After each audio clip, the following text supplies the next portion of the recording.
Thomas, hier soir à Lausanne, la police a fermé 13 salons de massage. Je comprends pourquoi Nathanaël Rocha a l'air en forme, il a plus dormi que d'habitude. Hier, voilà, Jeunesse... et d'ailleurs, à ce propos, il y a ta sœur qui te fait bien saluer.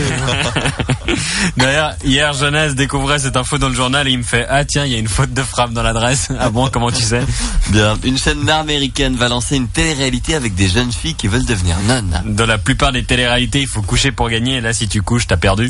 La Corée du Sud a annoncé la dissolution du corps des gardes-côtes suite à un drame du ferry, le drame du ferry, ouais. Ouais, quand les victimes sont en train de pourrir dans l'océan, je sais pas si la bonne formule à utiliser, c'était vraiment la dissolution du corps, mais bon. Dans le canton de Zurich, maintenant, la publicité pour l'alcool restera autorisée dans les stades. De toute façon, les gens qui vont voir des matchs de Super League Jeunesse, je sais pas s'il y a besoin de leur faire de la pub pour l'alcool, c'est déjà des consommateurs convaincus. Foot toujours, Zlatan Ibrahimovic sera son double au musée Grévin. Et ça, c'est une grosse opération, plusieurs heures de moulage, 60 kilos de cire, et encore, ça c'est que pour le nez. Stanislas Wawrinka a changé officiellement de nom à l'ATP, il s'appelle désormais Stan Wawrinka. Ouais, ça va peut-être l'aider à se marketer internationalement. Par contre, ça va pas l'aider à monter au classement. Pour ça, il aurait dû choisir de s'appeler Rafael Nadal ou Novak Djokovic. C'est pas le premier à choisir un diminutif, puisqu'Andy Murray s'appelle Andrew, Steffi Graf s'appelle Stéphanie, et Joe Wilfried Tsonga s'appelle... Ah non, Joe Wilfried, pas de bol. Si tu veux apprendre à ton gosse que la vie c'est dur, tu l'appelles Joe Wilfried. Et c'est même pas le premier Suisse à raccourcir son nom, parce que Timea Bachinski, en fait, elle s'appelle Timea à peu près 2 heures à être éliminée d'un tournoi. Oh, c'est pas gentil. En plus, vous savez qu'elle écoutait les FM le matin, et puis elle a fait son comeback cette saison.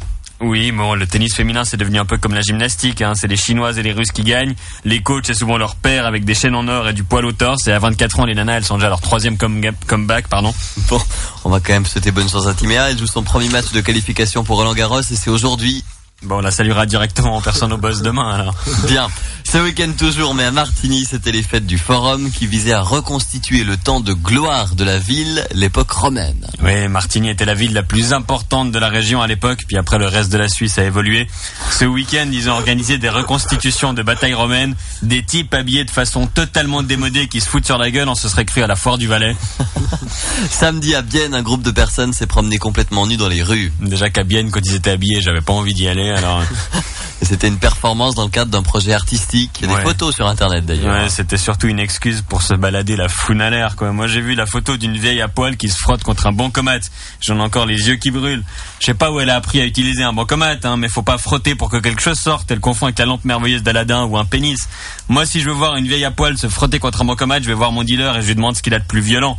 Moi j'ai l'impression que dans l'art aujourd'hui c'est un peu comme dans le showbiz, Quand t'as pas assez de talent tu te fous à poil. Je suis vraiment content que t'aies du talent, Jonas. Et bonne journée. Merci Thomas Wiesel.